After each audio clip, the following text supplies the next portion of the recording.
Here is how to make your Instagram following private. So for that, you need to open your Instagram application, log into your specific account, and select your profile picture icon to go to your profile page. Now click on the three lines in the top right corner of the screen.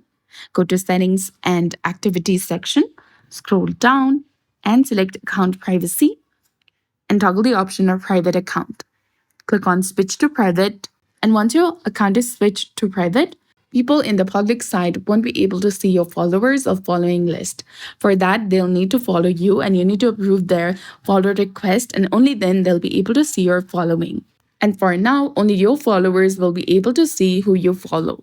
There is no direct option to switch your following to private. You only have the option to switch your account to private and then hide your following list from the people that do not follow you. So that's it. I hope you found this video helpful. If you did, please like, share, and subscribe. Thanks for watching. We'll see you again in the next one.